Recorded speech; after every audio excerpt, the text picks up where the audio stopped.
Hagamos una fiesta escondida, que eso no pasa nada. Salgamos de paseo, que eso allá nadie se da cuenta. Eso es solo mortal para gente que ya tiene una enfermedad. Sigamos creyendo que eso no pasa nada y nos va a pasar de todo. Cambiemos esa actitud para que Colombia arranque seguro. Ingresa a www.colombiaarrancaseguro.com e infórmate mejor. El futuro es de todos. Gobierno de Colombia.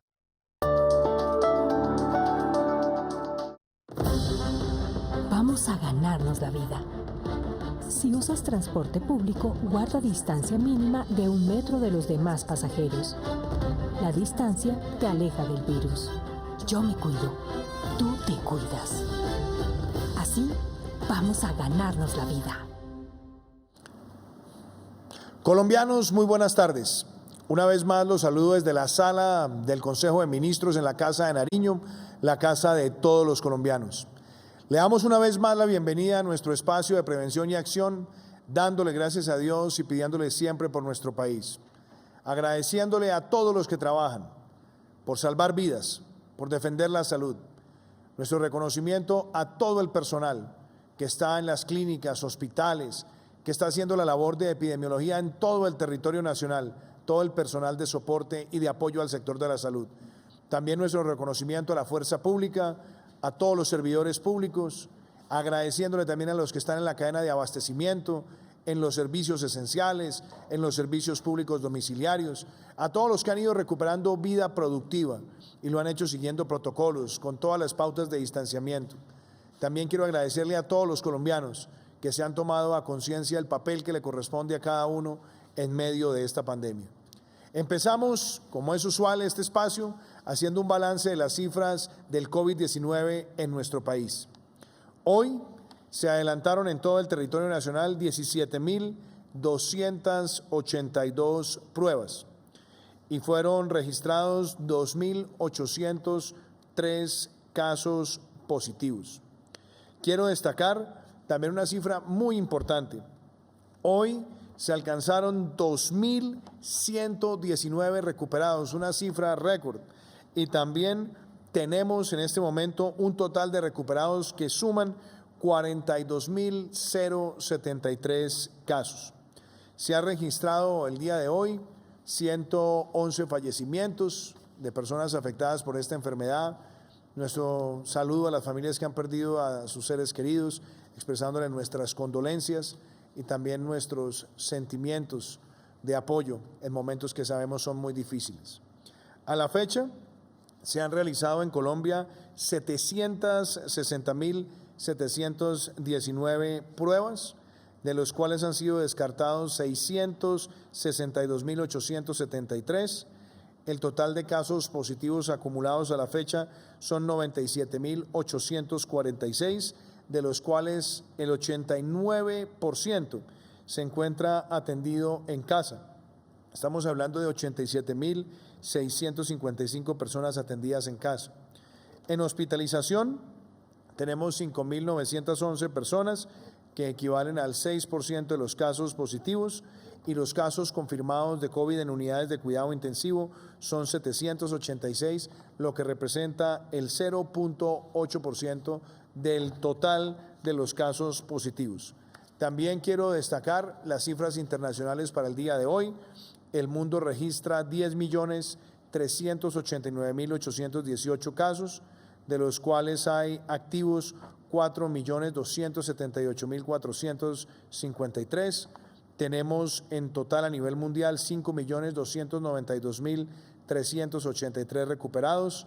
Hay 57.757 personas en estado crítico y se registran a nivel mundial fallecidos 507.779 personas. Damos el inicio a nuestro espacio de prevención y acción empezando la semana con los mensajes de cómo está Colombia. Hemos recibido muchas preguntas que nos hacen los ciudadanos. ¿Cómo está el país avanzando en temas de pruebas? ¿Cómo avanza el país comparativamente con otros lugares del mundo? Y quisiera dedicarle unos minutos a hacer estas reflexiones. A una primera pregunta que nos han llegado los ciudadanos: ¿cómo está Colombia en materia de pruebas? Nosotros hemos dicho que hay dos esquemas de pruebas a nivel mundial. las pruebas moleculares o pruebas PCR, que son las pruebas de mayor confiabilidad. Y también existen pruebas rápidas o pruebas serológicas que se utilizan, que son importantes tenerlas, pero que tienen una posibilidad muy alta de tener positivos, entre otras cosas porque se comporta de alguna manera distinta frente a un presintomático, a un asintomático, y todo esto hace parte de las reflexiones técnicas. Por eso la opción que hemos tomado en Colombia es seguir aumentando con dinamismo las pruebas PCR o pruebas moleculares. Y por eso quiero que veamos el siguiente gráfico. ¿Cómo está Colombia en términos de pruebas PCR? Cuando nosotros nos comparamos con América Latina, yo quisiera registrar en números absolutos, somos el segundo país que más pruebas PCR ha realizado. Chile, que es un país que tiene 19 millones de habitantes, ha realizado 1.098.443 pruebas PCR y Colombia ha realizado 743.437. En términos absolutos, somos el segundo país de la región que más pruebas PCR ha hecho. Pero cuando nosotros nos comparamos, y ahí es muy importante también utilizar el criterio de cómo se hacen pruebas PCR por millón de habitantes, nosotros somos el cuarto país que más pruebas PCR por millón de habitantes ha realizado. ¿Quiénes nos superan? Nos superan países como Paraguay o Uruguay, como Panamá o Uruguay, que tienen menos de 6 millones de habitantes y que obviamente el número importante de pruebas que ellos han realizado versus el total de su población los pone por encima nuestro. Pero es interesante también que cuando comparamos el número de pruebas PCR por millón que adelanta Colombia, está también nuestro país por encima de varios países de América Latina. En esta gráfica veíamos que estábamos por encima de Paraguay y en esta otra vemos como en pruebas PCR por millón de habitantes estamos por encima de países como Costa Rica, Perú, Argentina, Bolivia, México, Guatemala y también el Brasil, que no figura aquí en esta gráfica. Entonces, el mensaje es: Colombia está aumentando su capacidad de realizar pruebas PCR, tanto por millón de habitantes como en términos absolutos. Ahora, ¿cuántas pruebas PCR está realizando nuestro país mes a mes? También veamos el siguiente gráfico. Vemos la evolución que hemos tenido en los últimos 4 meses. Hemos visto que en el mes de marzo estábamos en 17.282, en abril 86.794, 227.000 pruebas PCR en el mes de mayo y en junio superamos los 411.620 pruebas PCR en el transcurso del mes. Nuestra meta, por supuesto, es seguir creciendo en el mes de julio. Ahora bien, ¿cuántas pruebas PCR estamos realizando promedio día? También me gustaría mostrarles a ustedes esta gráfica donde nos damos cuenta que nuestro país ha venido teniendo un salto exponencial en el número de pruebas PCR que se adelantan diariamente. Empezamos con 21 en febrero, 557 en marzo, 2.893 promedio día en abril, en mayo subimos a 7.328, en junio 14.194 y esperamos en julio seguir creciendo. Esto también tiene un elemento muy positivo y es que se han venido haciendo búsquedas activas. ¿Qué quiere decir búsquedas activas? Que en aquellas ciudades, en algunos focos puntuales de algunas ciudades donde hay crecimiento, se trata de avanzar para hacer más trazabilidad de las cadenas de contagio. Eso también es una demostración de que la capacidad de avanzar en la lectura epidemiológica en el país también se ha venido construyendo desde y con las regiones. Y quiero también responder a otra pregunta que hacen los ciudadanos. ¿Cómo hasta la fecha avanza en nuestro país comparativamente? Claramente no estamos hablando de una competencia entre países, pero el poder compararnos nos permite también ver el comportamiento que está teniendo la pandemia en nuestro país. Y por eso, una vez más, quiero compartirles a ustedes esta gráfica que muestra los contagios por millón de habitantes. Colombia es un país que a la fecha tiene 1.868 contagios por millón. Este es corte de ayer con las cifras de todos los países. Esto lo iremos actualizando también permanentemente. Y eso nos sitúa por debajo de países como Alemania, que están por encima de 2.300, Francia por encima de 2.500, Italia por encima de 3.900, Reino Unido por encima de 4.500, España por encima de 6.300 y Estados Unidos por encima de 8.000. Pero también cuando hacemos esta comparación con América Latina, podemos observar lo siguiente, y es el número de contagios por millón comparativamente con otros países cercanos. Nosotros, como les decía, estábamos en 1868, un país como Ecuador está por encima de los 3.100, Brasil por encima de los 6.400, Panamá por encima de los 7.500, Perú por encima de los 8.500 y Chile por encima de los 14.000. Este indicador también es importante porque nos muestra que si bien en nuestro país, claro, los contagios han crecido y en la medida que se hacen más pruebas y en la medida que hay más interacción social, hay más riesgos, pero nosotros hemos tenido un comportamiento hasta ahora que nos permite ver de manera optimista, no triunfalista, el comportamiento. Y hay un indicador también que es muy certero, que se refiere al número de muertes por millón de habitantes. Aquí también quisiera mostrarles a ustedes lo siguiente. ¿Cómo luce Colombia frente al mundo en muertes por millón? Nosotros estábamos en 63, Alemania en 108, Estados Unidos por encima de 380, Francia por encima de 450, Italia por encima de 570, España por encima de 600, Reino Unido por encima de 642. Y en el contexto latinoamericano, cuando miramos las muertes por millón, también observamos lo siguiente. Colombia está en 63, Panamá en 140, México en 207, Ecuador 255, Brasil 275, Perú 288, Chile 292. Eso también muestra que hay una tendencia de comportamiento que nos permite a nosotros ser optimistas.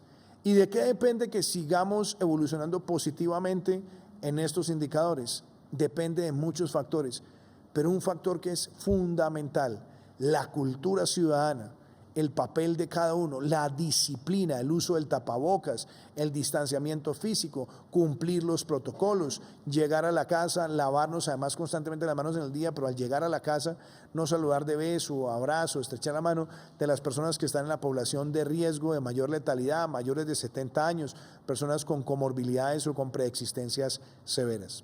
Y otra pregunta que me hacen los colombianos y que la hemos visto también a lo largo del fin de semana es: ¿cómo está comportándose la letalidad de este virus en el país?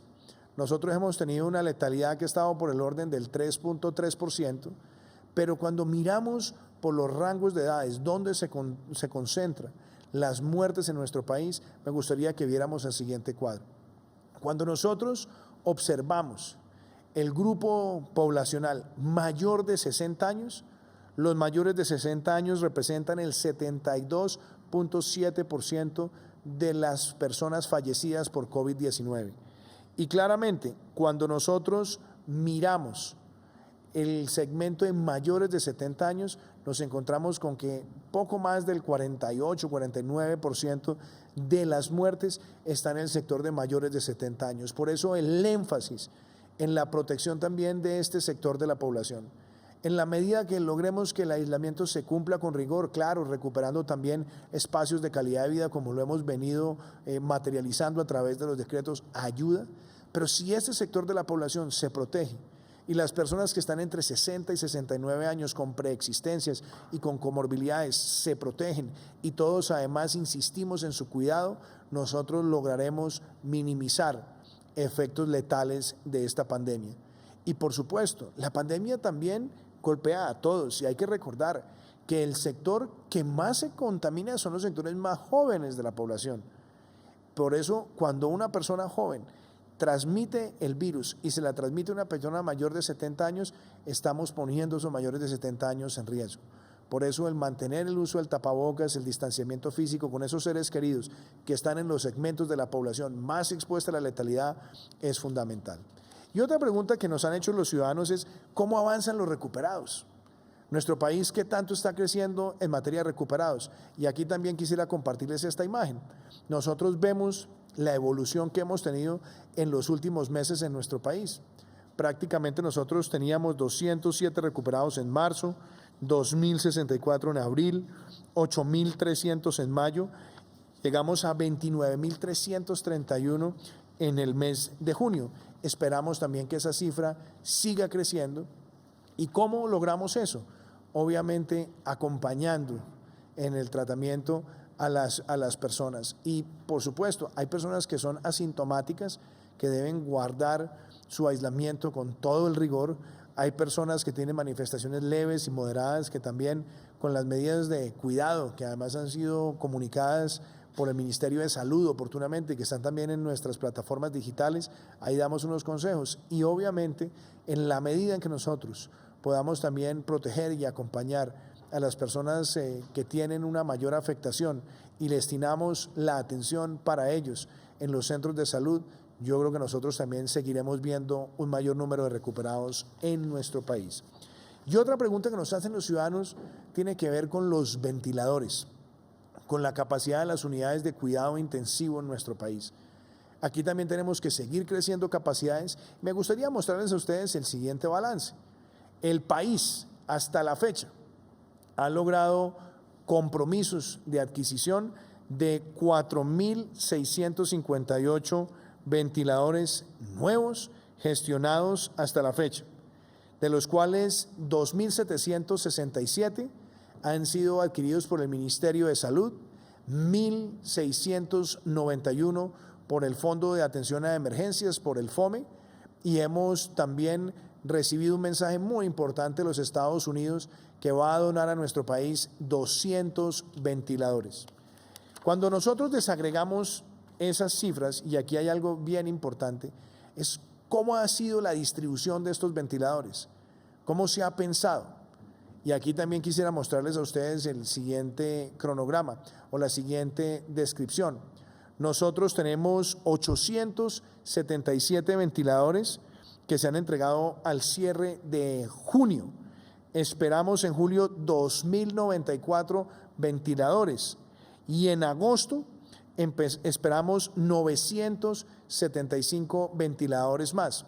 Eso nos dejaría a nosotros en agosto con el cumplimiento de cerca del 85% del total de ventiladores. Ahora, muchas personas nos preguntan, bueno, ¿y por qué ha sido tan difícil, tan complejo la llegada de estos ventiladores? Yo creo que hay que hablarle a la ciudadanía con mucha claridad. Esta ha sido una de las tareas más complejas que hemos visto en el marco de esta pandemia. Primero, porque muchos países que eran productores de ventiladores restringieron las exportaciones de tal manera que solamente se utilizaran para atender la situación dentro de sus países. Por otro lado, el mundo venía acostumbrado con una producción anual de entre 55.000 y 60.000 ventiladores. Y en lo que va corrido este año, la demanda por ventiladores puede superar los 3 o hasta 4 millones, dependiendo de las distintas fuentes que se utilicen para analizar el mercado. Nosotros hemos logrado, como les mostraba hace unos minutos, esa expansión. Y esa expansión también para nosotros tiene un elemento adicional. En adición a los ventiladores que ya les he mencionado que hemos adquirido, esperamos con el Fondo de Manejo de Emergencias adquirir más de 1.500 más. Por eso también me gustaría mostrarles a ustedes que entre julio y agosto, con el apoyo del Fondo de Manejo de Emergencias, en adición a los más de 4.600, esperamos 1.500 más. Y la pregunta que nos han hecho muchos ciudadanos, bueno, ¿y estos ventiladores cómo se han venido distribuyendo? ¿Cómo se han ido entregando? Para el corte que hicimos el día de ayer de los ventiladores que habían sido dispersados en el país, me gustaría también mostrarles a ustedes la siguiente gráfica que muestra en el territorio colombiano cómo va esa distribución. Tenemos, por ejemplo, en La Guajira se han entregado 14, en el Atlántico 159, en el Magdalena 20, en Bolívar 29, en el Chocó 10, en el Valle del Cauca 40, en Nariño 19, en Bogotá lo que teníamos dispersado a la fecha con el corte de ayer eran 125 ventiladores. Estas adquisiciones no salen de ningún sombrero, no son temas que sean de impulso, vienen con un proceso de adquisición riguroso y, como les digo, complejo en la logística. Pero muchos de estos venían ya adquiridos prácticamente desde finales de marzo y también desde abril, y obviamente nosotros estamos viendo cómo llegan a nuestro país. De hecho, el día de hoy hicimos también una visita a uno de los hangares logísticos para verificar la llegada de 234 ventiladores a nuestro país, que se suman también a otras capacidades que estaban para dispersión en los próximos días. Y fuimos muy claros en que íbamos a distribuir cerca de 60 ventiladores entre el Atlántico y la ciudad de Barranquilla. Le he pedido al ministro Fernando Ruiz que lo haga, que dispersáramos 10 ventiladores para Ciénaga, 10 ventiladores para el Magdalena, que dispersáramos 10 ventiladores para Maicao y que entregáramos 300 ventiladores más para nuestra ciudad capital de Bogotá, porque aquí queremos responderle a la red hospitalaria también. A eso se suman a los 125 que ya le habíamos entregado a la ciudad. Esta semana entregaremos 300. Seguirán llegando los ventiladores en el país y seguiremos haciendo una estrategia de dispersión. Y como se lo dije hoy a todos los colombianos, aquí lo que se trata es de trabajar en equipo. Colombia necesita trabajar en equipo. Y así lo hemos sentido en muchos departamentos y ciudades de nuestro país, donde se ha logrado adquisición de ventiladores y capacidades por parte de las autoridades locales y nosotros también contribuimos desde el gobierno nacional. Aquí los únicos triunfadores frente a esta pandemia somos todos como sociedad.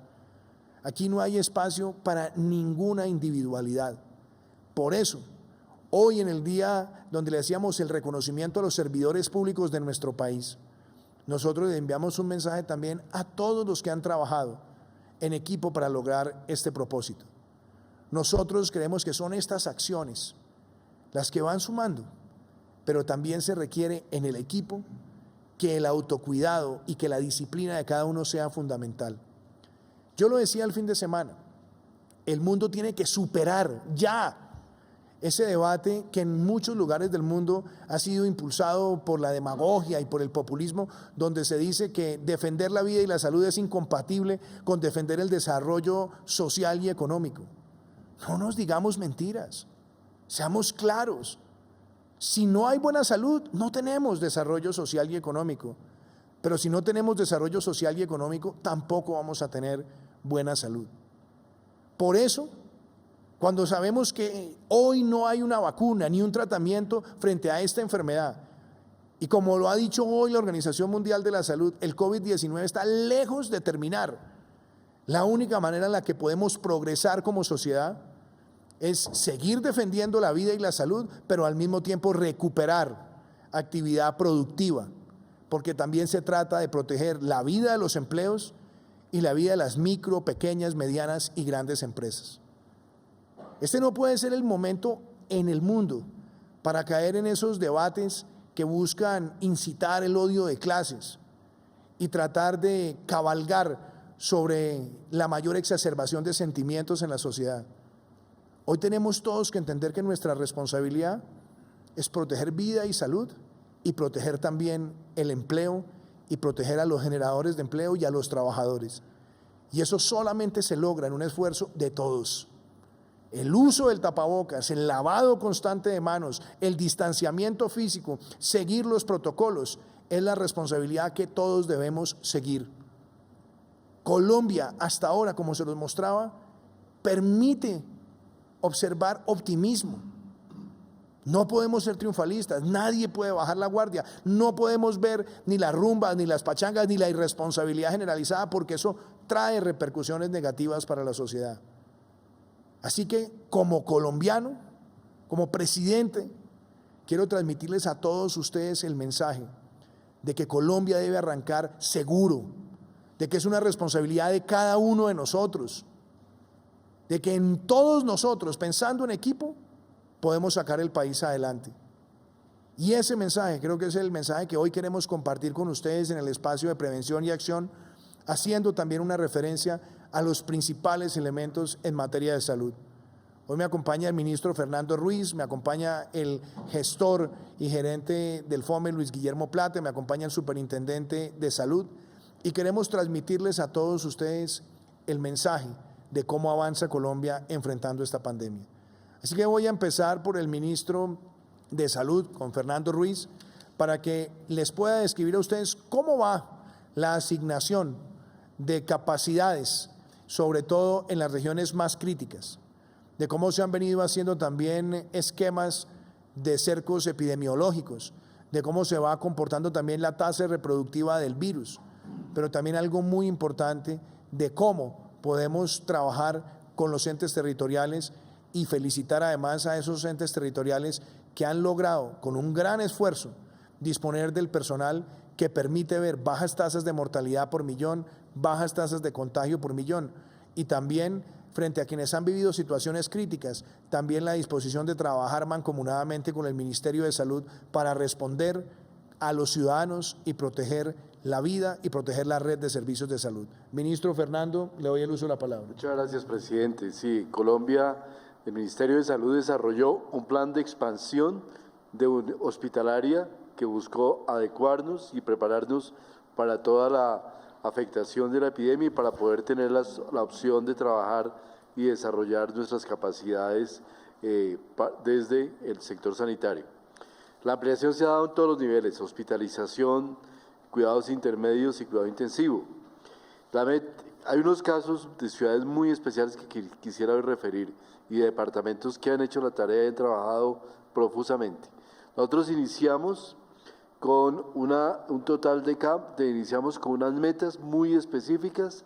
En el caso de total de camas, hoy en día tenemos 42.890, con un incremento de 2.880 camas de hospitalización general. Igualmente, en lo que tiene que ver con cuidado intermedio, hoy contamos con 3.668 y de las cuales crecimos en 502. Y quizá el crecimiento más importante ha sido pasar de 5.300 unidades de cuidado intensivo a casi 7.000 camas de cuidado intensivo, en las cuales tenemos al menos 1.597 de crecimiento. Esto sin contar todo el aporte de la nación y todo el aporte de las entidades territoriales para ese crecimiento. Pero tenemos unos efectos notorios. El Meta, que es un departamento que tradicionalmente ha tenido una baja disponibilidad de cuidado intensivo, pasó de 34 camas de cuidado intensivo a 73. El Valle del Cauca comenzó con 392 camas, hoy tiene 820, con ejemplos muy destacables también en Palmira, Cali y Cartago. Antioquia, de 423 a 680.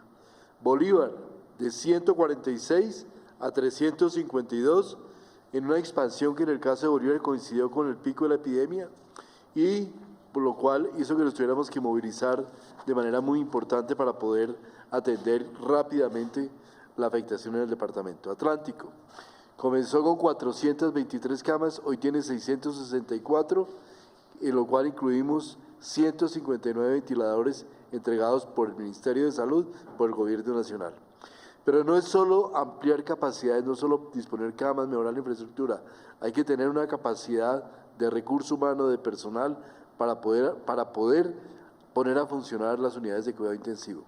Y ahí tenemos ejemplos también notables, como en ciudades como Leticia, pudimos a través de un apoyo muy fuerte de Nueva EPS y también de la Universidad Fuchs, del Hospital San José, llevar la capacidad de análisis sobre el estado del cuidado intensivo y cómo afectar y cómo mejorar la capacidad de Leticia, cosa que se logró de manera importante. Igualmente, se han hecho esfuerzos a través de capacitaciones en lo que tiene que ver con atención de cuidado intensivo, con mejoramiento de la capacidad del personal, y esto incluye los esfuerzos de la Universidad de Antioquia, el CES de Medellín, ASCOFAMI, la AMSI, o sea, la Asociación Colombiana de Cuidado Crítico, la Fundación Cardiovascular, todos ofertan cursos virtuales.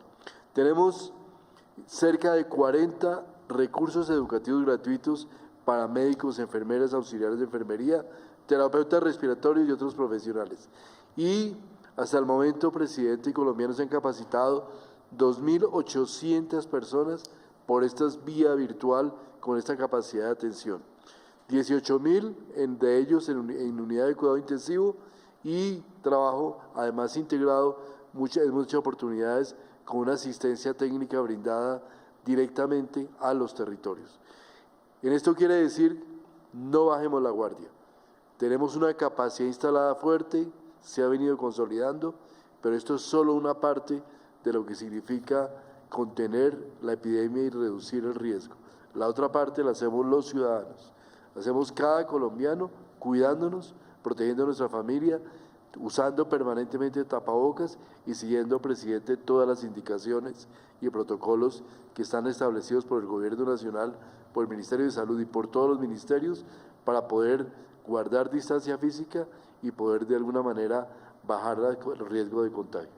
Gracias, ministro. Y muy importante también que usted le hable en este momento a los bogotanos, porque usted hoy tuvo una reunión también con algunas de las autoridades locales donde se analizaron temas relacionados con el fortalecimiento de la capacidad de respuesta y donde quiero también, ministro, que usted le hable a los colombianos sobre la estrategia PRAS, que es pruebas, rastreo y aislamiento selectivo, como una herramienta que es muy poderosa para poder focalizar las intervenciones. ¿Por qué no le hace ese balance a la ciudadanía de cómo transcurrió la reunión y cómo se seguirán fortaleciendo las capacidades en nuestra ciudad capital? Sobre todo con una idea muy clara, ministro, y es que en Bogotá hay que hacerle también un gran reconocimiento a la red privada de hospitales que hizo la expansión también de muchas de sus unidades de cuidado intermedio para que fueran unidades de cuidado intensivo, y por supuesto también hay un esfuerzo en la red pública. Y creo además que ya se han dado procesos bien significativos porque vienen de meses atrás, donde en primera línea se entregaron 125 ventiladores, se han comprometido 300 para entregar esta semana, que vienen desde básicamente el mes de abril cuando se hicieron las adquisiciones, y esperamos seguir atendiendo a todas las regiones de Colombia con un sentimiento patriótico y de trabajo en equipo. Este es un gobierno que entiende y básicamente valora la responsabilidad que hoy estamos todos enfrentando. Es una responsabilidad histórica y única. Esta es una pandemia y aquí no hay ningún camino distinto a trabajar en equipo por el bien de nuestro país. Así que me gustaría que usted haga el balance suyo, de su equipo, de lo que ha sido una reunión importante el día de hoy. Sí, presidente, yo le pondría en un contexto, es decir, para afectar y para tener una política nacional, para poder ejecutar acciones para una situación tan grave y tan severa como es la epidemia del COVID, no se puede basar solamente en la decisión de los funcionarios, sino en todo un proceso de toma de decisiones. Por eso la estrategia COVID-19 que planteó el Ministerio de Salud tiene diferentes instancias en las cuales se apoya el Ministerio de Salud y apoya a todos los entes territoriales para la toma de decisiones. Tenemos en primer lugar puestos de mando unificado que hacemos en cada territorio donde nos desplazamos los viernes para en conjunto con 55 entidades del orden nacional, incluida la Superintendencia de Salud, el INVIMA, la Policía Nacional, las consejerías de la Presidencia de la República, volcamos toda nuestra atención sobre el territorio, analizamos la situación con el Instituto Nacional de Salud y definimos acciones que quedan establecidas en actas para poder tomar decisiones. Un segundo nivel es el nivel analítico propio sectorial, que hacemos a través del Comité Estratégico, en el que 2 veces a la semana, durante toda una mañana, miramos la situación departamento por departamento, municipio por municipio, buscando ver dónde hay brotes, cómo está la situación, la progresión de la epidemia, las acciones que serían recomendables y todas las diferentes estrategias que se deben tomar. Y la instancia de más alto nivel es el Comité Asesor, donde tenemos asesores nacionales e internacionales y donde discutimos situaciones particulares y se establecen recomendaciones.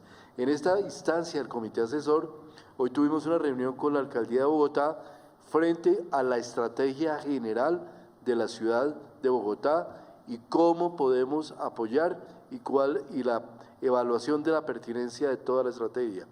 En esa visión pudimos analizar que la ciudad efectivamente tiene un grado alto de afectación, sin embargo focalizado en algunos territorios, y que algunas de las acciones más importantes deberían hacerse desde diferentes ámbitos. Decisiones muy importantes. Primero, se aclaró con la ciudad, con la alcaldía, el aporte del gobierno nacional sobre la necesidad de ventiladores para la ciudad, sobre una base de 1.032 ventiladores estimados desde el inicio que debería tener la ciudad nuevos para expandir su red de cuidado intensivo. El acuerdo definido de cubrir el 70% por parte del territorio nacional, que aplica no solamente a Bogotá, sino a todos los territorios y a todas las unidades administrativas nacionales, departamentos y municipios, se concreta en un número específico de 722 ventiladores, que es el aporte nacional, del aporte para el apoyo a la ciudad en todo lo que significa la contención de la epidemia. De esos 722, presidente, nosotros ya hemos hecho un aporte de 125 y en el día de hoy hicimos uno adicional de 305, lo cual nos cubre una cantidad que ya estaba definido en el compromiso adquirido con la ciudad mediante carta firmada por el ministro de Salud para el mes de junio, y un avance muy importante, prácticamente del 70% de los compromisos adquiridos para el mes de julio. Con esto, presidente, le estamos cumpliendo a la ciudad, usted le está cumpliendo a la ciudad en todos esos compromisos que adquiridos de manera anticipada. Estamos en el mes de junio y ya estamos cumpliendo compromisos del mes de julio. Y con base en eso, seguiremos apoyando a la ciudad, como lo hemos hecho con Barranquilla, con todas las demás ciudades que en el momento del contagio podrían incluso tener necesidades adicionales, y dentro de esas necesidades adicionales, el Ministerio, con el apoyo de la Presidencia, con el apoyo del FOME, tendría la capacidad de poder aportar algunos ventiladores adicionales si se llegan a necesitar. Porque aquí el compromiso está basado en el apoyo y en la salud de los ciudadanos. Nosotros tenemos un sistema de salud centrado en la población, centrado en el ciudadano, y allí es lo que importa, por encima de cualquier otra situación o controversia que se pudiera dar, y ese es el espíritu que usted, presidente, y el Ministerio de Salud hemos expresado como gobierno nacional, lo cual se reivindica en esta reunión. Segundo tema, muy importante, la aplicación extensiva de la estrategia de muestreo, trazabilidad, muestreo, tamizaje, con la ampliación de las capacidades y el apoyo a la ciudad para poder generar una estrategia de tamizaje que sea efectiva. Tercer punto muy importante, el desarrollo de un puesto de mando unificado para poder generar un análisis intersectorial sobre la ciudad en una fecha por determinar. Y otro punto muy importante, la necesidad de que la ciudad desarrolle una estrategia de distanciamiento físico, que el discurso en el cual la ciudad, los ciudadanos, estamos probablemente más atrasados, no es tanto el de la capacidad instalada, sino que empecemos a hablar del distanciamiento físico como la estrategia esencial.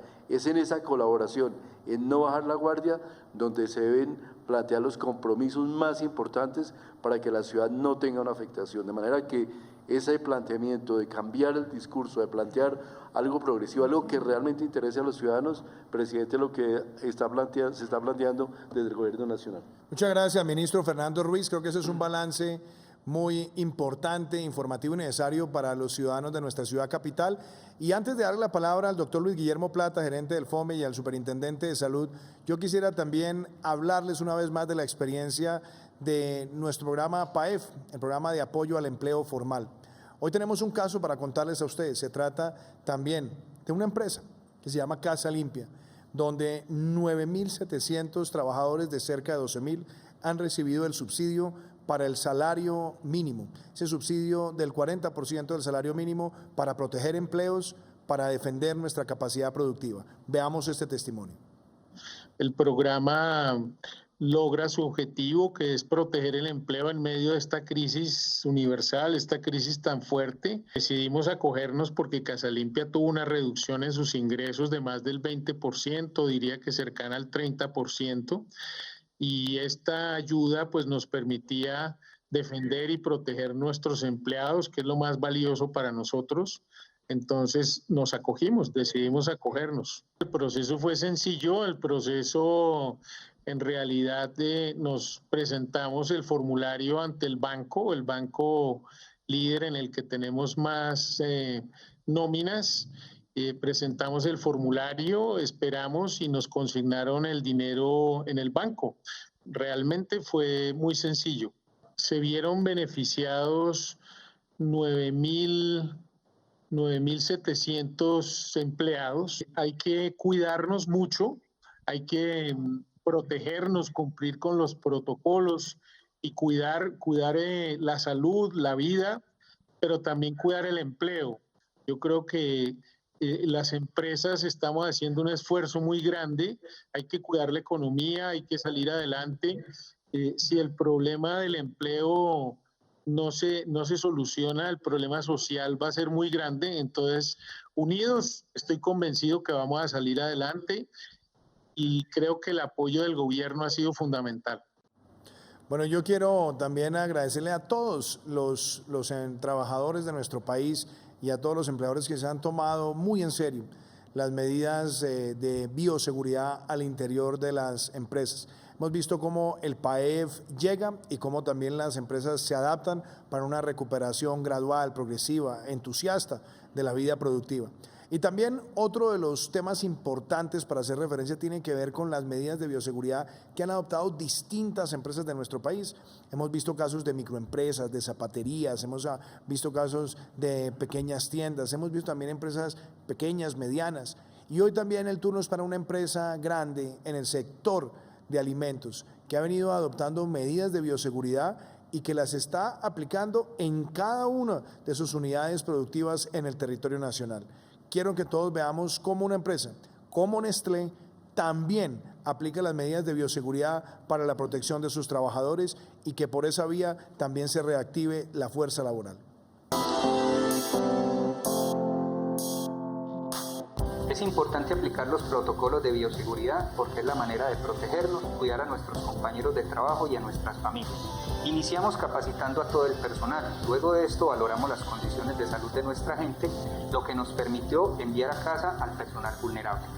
Implementamos trabajo en casa para el 72% del personal administrativo e iniciamos seguimiento diario a las condiciones de salud y posibles contactos con formularios electrónicos. Para el ingreso a nuestras instalaciones, instalamos señalización de distancia mínima, toma y registro de temperatura, módulos para el lavado de manos con pruebas de olor, desinfección de calzado y suministro de tapabocas. Dentro de las instalaciones, implementamos medidas de distanciamiento físico en vestidores, baños, comedores, oficinas, puestos de trabajo en bodega. Instalamos barreras físicas que garantizan el distanciamiento social. Dotamos a todo el personal con tapabocas, gafas, caretas, guantes y trajes de bioseguridad según su función. Además, tenemos jornadas diarias de desinfección a instalaciones, elementos de trabajo y equipos. Yo soy responsable porque me cuido, te cuido y nos cuidamos. En el Centro Integrado de Servicios de Nestlé adoptamos los protocolos de bioseguridad. Sabemos que es un compromiso de todos, que con nuestra disciplina podemos lograrlo. Juntos construimos país. Mi compromiso es Colombia. Otro testimonio de cómo nuestro país se adapta, se prepara para enfrentar con resiliencia, con dinamismo, con sentido de colaboración esta pandemia, recuperando vida productiva y al mismo tiempo protegiendo la vida y la salud. Yo le voy a dar la palabra entonces, doctor Luis Guillermo Plata. Usted ha venido coordinando la labor del Fondo de Manejo de Emergencias, pero adicionalmente aquí hay una labor de trabajo en equipo con el Ministerio de Salud y otro de los elementos tan importantes como es fortalecer la capacidad de las unidades de cuidado intensivo tiene que ver con los instrumentos de protección personal para todo el sector de la salud, donde se ha pensado en una reserva estratégica nacional y obviamente con el Ministerio de Salud dispersarla en la medida que van creciendo las necesidades en el territorio para enfrentar la pandemia. Lo escuchamos, doctor Luis Guillermo. Presidente, muchas gracias. Buenas noches a todos. Presidente, hace un par de meses usted nos dio un mandato de crear una gran reserva nacional para que en el momento más crítico, más álgido de la crisis pudiéramos resistir, que nuestros médicos, nuestros profesionales de la salud tuvieran la capacidad de poder ir a trabajar, de estar protegidos, de tener todos sus elementos de protección.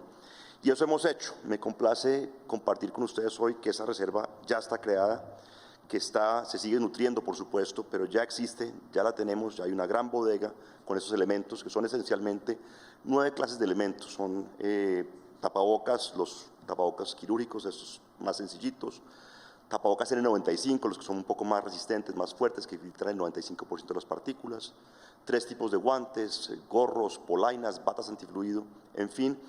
Y eso nos da la tranquilidad de que incluso en el momento más complicado vamos a tener cómo soportar la crisis. Lo importante aquí es que nuestros médicos, enfermeros, técnicos puedan ir a trabajar y puedan ir con la mayor protección a ese trabajo.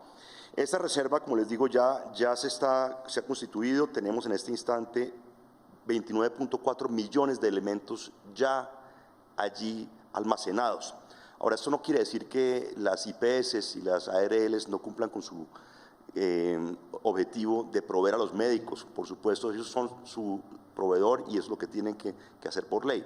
Eso es una reserva que hemos creado adicional para que en un momento crítico, un momento difícil, un momento de competencia que sabemos que existe en el mundo por todo este tipo de elementos, podamos tener cómo resistir. A la segunda semana de julio la reserva estará completa ya en un 90%, y de pronto, presidente, si a usted le parece, sería interesante hacer una visita con mostrarle a los colombianos cómo se ve esto ya, cuál es este inventario que existe, y este inventario que nos va a dar la tranquilidad en los momentos más difíciles de saber que tenemos cómo responder y que no le va a faltar nada a nuestros médicos. Una cosa, doctor Luis Guillermo, que yo también quisiera preguntarle, porque usted ha trabajado muy de la mano con el ministro Fernando Ruiz en la estrategia PRAS, la estrategia donde no solamente se hace el testeo, se hacen las pruebas, se hace el rastreo de los casos y el aislamiento, pero para llegar a que esa estrategia sea efectiva se ha debido desarrollar capacitación, se han debido mostrar cursos que puedan transferirse también hacia las regiones, y en eso me gustaría también que usted nos actualice, porque el ministro, además Fernando Ruiz, ha trabajado en esto muy de la mano con usted, para que esos programas de capacitación de funcionarios a nivel territorial sea óptimo y permita combinar la virtualidad, la presencialidad para hacer el llamado, las personas que han sido marcadas después del examen como positivos, darle las pautas de aislamiento y también la trazabilidad de esos casos. ¿Por qué no hacemos referencia? Y también ahora le voy a preguntar al ministro Fernando Ruiz sobre las experiencias que tenemos de cómo en los pilotos este es un sistema que es eficaz. Así es, presidente. Pues PRAS, que es la estrategia de pruebas, rastreo y aislamiento selectivo, es fundamental. Es la forma de ganar la guerra al COVID, es la forma de quebrar las cadenas de contagio.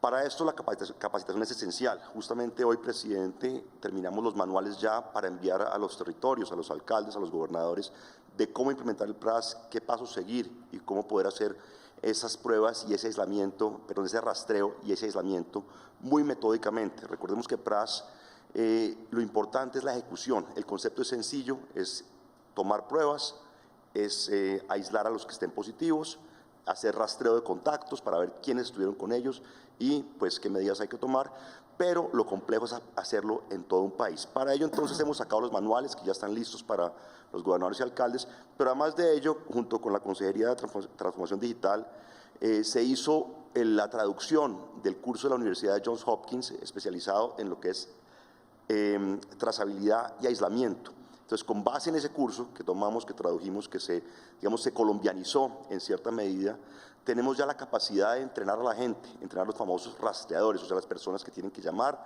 que a un caso positivo lo llaman, le preguntan con quién ha estado, con quién se ha reunido, qué contactos ha tenido, qué personas de su círculo social más íntimo están en riesgo de poder estar contagiados, y eso lo que nos lleva es a un aislamiento mucho más preciso y mucho más efectivo. Gracias, doctor Luis Guillermo, ministro. Sobre lo que decía el doctor Plata, la estrategia PRAS, ya tenemos 3 pilotos y la idea es seguirlo expandiendo en el territorio. Este curso que ha sido traducido, adaptado y que ahora se va a distribuir a los entes territoriales, tiene una ventaja y es preparar personal para fortalecer la capacidad de seguimiento y cerco epidemiológico. Me gustaría también brevemente desde el enfoque del ministerio, ¿por qué la estrategia PRAS es la estrategia que nos va a ir permitiendo de manera quizás más precisa recuperar también vida productiva, teniendo en cuenta que esta es una enfermedad que, como lo dijo la OMS, está lejos de terminar? Sí, presidente y colombianos. ¿En qué consiste el esquema? Nosotros hemos venido aplicando desde el inicio de la epidemia una estrategia de vigilancia epidemiológica con seguimiento de casos, lo llamamos técnicamente seguimiento pasivo, bajo el cual si hay un caso positivo, buscamos todos los contactos. Ese es un trabajo, presidente, en el que hemos expandido de una manera muy importante. Nosotros, con el concurso de las EPS, nosotros pasamos de hacer 200, 300 pruebas día a hacer 18.000 pruebas día. Esto está basado en ese trabajo que están haciéndose desde las EPS, que han podido aumentar esa capacidad, y hoy en día más del 60% de las pruebas de muestreo en Colombia no se hacen desde las entidades públicas, sino desde las EPS. Eso nos ha permitido poder montar una estrategia adicional que es buscar focos específicos dentro de las ciudades y dedicar los recursos de las secretarías distritales y departamentales de salud para poder seguir esos casos, buscar plazas de mercado, barrios, aislar rápidamente a la población y poder llevarlos para contener la epidemia. Ahí entra PRAS en el sentido que apoya y puede apoyar recursos para poder generar y aumentar esas capacidades en departamentos que ya tienen capacidades limitadas para la atención. Capacitar recursos, entrenarlos y darle toda la posibilidad de crecer en esa capacidad de identificación de contacto y aislamiento. Pero adicionalmente hay otro tema en el que también apoya dentro de la vigilancia y es la posibilidad de, mediante operativos telefónicos, hacer seguimiento de los diferentes casos, identificar contactos, hacer seguimiento del curso que ha tenido la persona dentro de la progresión de su enfermedad y poder efectivamente tener toda una nominalidad, se llama eso, de lo que está sucediendo con cada persona. Esos son los 3 puntos críticos en los cuales PRAS apoya esa estrategia de vigilancia epidemiológica que ya está montada y que está definida desde hace muchos meses por el Gobierno Nacional y específicamente por el Ministerio de Salud, señor presidente. Muchas gracias, señor ministro. Como les he dicho a los colombianos, PRAS, esta es una herramienta muy importante. Con el FOME, con el Ministerio, vamos a seguir desplegándola en el territorio. Y me acompaña hoy el Superintendente de Salud, el doctor Fabio Aristizábal. Doctor Fabio, usted ha estado haciendo también un seguimiento al flujo de información, a los mecanismos de atención, a garantizar la protección del derecho a la salud, pero también ha tenido que ampliar capacidades de respuesta en muchas unidades que han estado intervenidas por la superintendencia. Informen a los colombianos cómo avanza el mecanismo de seguimiento desde la superintendencia y las capacidades que se han habilitado en las instituciones que han estado intervenidas. Gracias, presidente. Un saludo a todos los colombianos, al ministro, al doctor Plata. Así es, presidente. Nuestro foco ha estado puesto en garantizar que todos los actores del sistema de salud atiendan con dignidad y con oportunidad a todos los colombianos. En estos 4 meses hemos extremado nuestra vigilancia y hemos puesto más de la Superintendencia Nacional de Salud. Nos hemos basado en 4 estrategias principales. La primera estrategia tiene que ver con la protección a los usuarios, vigilando a las EPS principalmente y a las IPS. Hemos tenido que intervenir algunos hospitales públicos en medio de la pandemia, pero lo hemos hecho para proteger a todos los colombianos. Como dijo el ministro, verificando todos los protocolos de atención que tienen que cumplir con las EPS, atendiendo el tema de pruebas. Presidente, tuvimos que sacar una circular para presionar un poco también a las EPS para que nos ayudaran con la detección oportuna y con la elaboración de pruebas. Hemos tenido que estar haciendo auditorías a las unidades de cuidado intensivo, su uso, su calificación de unidades de cuidado intensivo y también a los centros reguladores de urgencias y emergencias para verificar el buen uso de las unidades de cuidado intensivo en el país. También con el doctor Luis Guillermo Plata hicimos un trabajo muy importante para verificar el número o la necesidad que teníamos de elementos de protección. Estamos haciendo un acompañamiento, visitas de verificación, visitas inspectivas y también a las EPS para verificar esos canales de atención que deben tener para atender a la población y los dispensarios. Una cosa muy importante, presidente, hemos ordenado ya 6 medidas cautelares a 6 EPS por no cumplirle a los colombianos. De esas 6 EPS a 5 ya les abrimos procesos administrativos y sancionatorios a los responsables por no tomar las decisiones oportunamente. La segunda gran estrategia, presidente, tiene que ver con el fortalecimiento de la atención. Usted lo acaba de decir. Pasamos de tener 60 agentes en el front, hoy tenemos 385 agentes en todos los canales, 7 días a la semana, 24 horas al día. Presidente, hemos atendido 675.546 colombianos que han llamado a la superintendencia. De esos 238.930 han llamado a poner una queja, 83.719, cosa que nos preocupa, son pacientes mayores de edad y 25.515 pacientes de alto costo. Hemos recibido pocas llamadas, presidente, de COVID, solamente 9.000 pacientes. La tercera estrategia, presidente, en este live es una de las más importantes. Oxigenando el sistema. Usted me ha pedido que le ayude mucho a las IPS y eso hemos hecho, presidente. Antes de pandemia llevábamos 1.8 billones de pesos recuperados. Ahora de manera virtual le hemos ayudado a Colombia con 151.615 millones de pesos. Y la cuarta estrategia, presidente, el aumento de la capacidad instalada. Seguimos haciendo un esfuerzo enorme en estos hospitales que están intervenidos. Ya tenemos 134 unidades de cuidado intensivo nuevas, pasamos de 137 a 271 y proyectamos tener 450 unidades de cuidado intensivo más en estos hospitales intervenidos. Ya tenemos 17 unidades de cuidado intermedio nuevas y tenemos 449 camas nuevas de aislamiento y proyectamos tener 438 más. Una noticia nomás para terminar, presidente, muy importante. Departamentos como el Chocó hoy tiene 8 unidades de cuidado intensivo que no tenían. En Tumaco tenemos 15 unidades de cuidado intensivo nuevas donde no había. El Hospital Universitario del Caribe pasó de tener 10 a 63 unidades de cuidado intensivo con el apoyo de la gobernación, de los gobernantes, de la empresa privada. No hemos bajado la guardia, presidente. Seguimos trabajando para proteger la vida y la salud de todos los colombianos. Muchísimas gracias, doctor Fabio Aristizábal. Ya estamos llegando al final de nuestro espacio de hoy de prevención y acción. Y un tema que es muy importante, que tiene que ver con los días sin IVA. Tendremos días sin IVA el 3 de julio y el 19 de julio.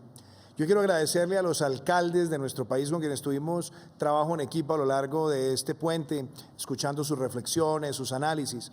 También quiero además felicitar a todos los alcaldes que lograron exitosamente adelantar el pasado día sin IVA, controlando aglomeraciones, que estuvieron haciendo una gran pedagogía. Sabemos que en otras ciudades hubo dificultades, no hubo de pronto el comportamiento que se hubiera esperado, pero de nuevo, aquí lo que tenemos es de las experiencias buenas sacar las mejores lecciones y de las experiencias negativas aprender de ellas para que no se repitan.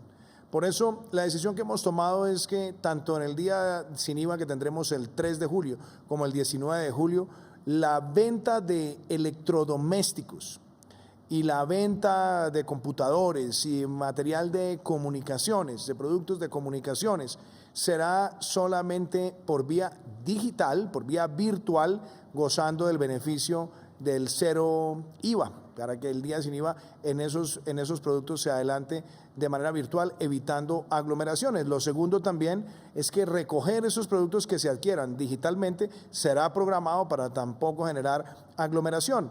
Y por supuesto también lo que hemos buscado es que se pueda adelantar este día con todo el control, con todo el trabajo de las autoridades, pero también con el comportamiento de los ciudadanos, el llamado al distanciamiento físico, el llamado al uso del tapabocas, a que tengamos el lavado de manos antes, después, durante el día, antes de salir, después de llegar de hacer la adquisición de los productos. Y yo creo que será una gran demostración de cultura ciudadana la que tenemos que lograr este 3 de julio y el 19 de julio. Y también, por supuesto, estaremos activando un puesto de mando unificado con las autoridades locales para monitorear el transcurso del día sin IVA. Y yo quiero decirle a todos los colombianos, el comportamiento de todos nosotros es fundamental en este proceso, como también es recuperar esa vida productiva. Así que hemos tomado estas medidas y por supuesto también reconociendo que algunos lo han hecho mejor que otros, pero aquí se trata de que todos aprendamos, que todos avancemos, que todos recuperemos esa vida productiva. Y quisiera que vieran este testimonio de cómo va a transcurrir el día sin IVA, cuáles son esas pautas y terminamos nuestro espacio con un mensaje de autocuidado. Muchísimas gracias, que Dios los bendiga y mañana nos vemos a las 6 de la tarde. Estos son los protocolos que se deben adoptar en todo el territorio nacional en los días sin IVA, 3 y 19 de julio del 2020, para reactivar la economía, preservar la vida y evitar aglomeraciones. El Ministerio de Salud, los Ministerios del Interior y de Comercio, Industria y Turismo hacen un llamado a los gobernadores y alcaldes para que en el marco de sus competencias constitucionales y legales se permitan solo para estas fechas, 3 y 19 de julio de 2020. No se permita la venta presencial de electrodomésticos, computadores y equipos de comunicaciones en grandes superficies. Adicional a esto, que el retiro de los productos adquiridos de manera virtual se realice de forma programada en las tiendas dentro de las 2 semanas siguientes, contadas a partir de la fecha en la cual se realizó la compra sin IVA. Con el fin de evitar aglomeraciones o congestiones, en las plataformas virtuales, las autoridades territoriales pueden fijar horarios específicos para la comercialización de determinados productos. También adoptar y garantizar el estricto cumplimiento de los protocolos de bioseguridad. El Ministerio de Salud puede emitir restricciones adicionales en los departamentos y o municipios considerados como altamente afectados por el COVID-19. Las gobernaciones y alcaldías deben asegurarse que los comerciantes cumplan con todos los protocolos expedidos por el Ministerio de Salud en materia de bioseguridad, así como imponer de manera inmediata las sanciones a las que haya lugar por su incumplimiento, como el cierre del establecimiento sin perjuicio de la función de vigilancia sanitaria que deben realizar las secretarías de salud municipales, distritales y departamentales. Establecer campañas masivas y claras que permitan que las personas confluyan a los diferentes centros comerciales teniendo definidos sus roles. Promover la disciplina social, la cultura ciudadana, el uso correcto del tapabocas, el autocuidado y el de su comunidad y el mantenimiento de la distancia segura entre las personas. Promover el lavado constante de manos, el distanciamiento físico y el uso de los elementos de protección respiratoria. Informar y capacitar a los trabajadores y poner a su disposición las guías del Ministerio de Salud. Si se presenta fiebre, tos o dificultad para respirar, instar al ciudadano a quedarse en casa. El uso adecuado del tapabocas salva vidas. Úselo constantemente y de la forma correcta. Así evitará contagiarse o contagiar a los demás. Recuerde que si presenta síntomas como tos y fiebre, no debe salir de su casa. Si lo hace, expone a las demás personas y puede esparcir el virus en diferentes superficies. Estos son los posibles escenarios. Si el portador de COVID-19, en este caso asintomático, y la persona no infectada no usan tapabocas, el riesgo de contagio es muy alto. Si el portador de COVID-19, en este caso que no presenta síntomas, no usa tapabocas, pero la persona no infectada sí lo usa, la situación sigue siendo grave. Si tanto el portador de COVID-19, que sin saberlo por ser asintomático, como la persona no infectada usan tapabocas, el riesgo de contagio disminuye. El escenario ideal es usar responsablemente el tapabocas y seguir otras normas como distanciamiento físico y lavado de manos y limpiar con alcohol superficies y objetos. Juntos y siguiendo los protocolos de autocuidado, podremos ganarle la batalla al coronavirus.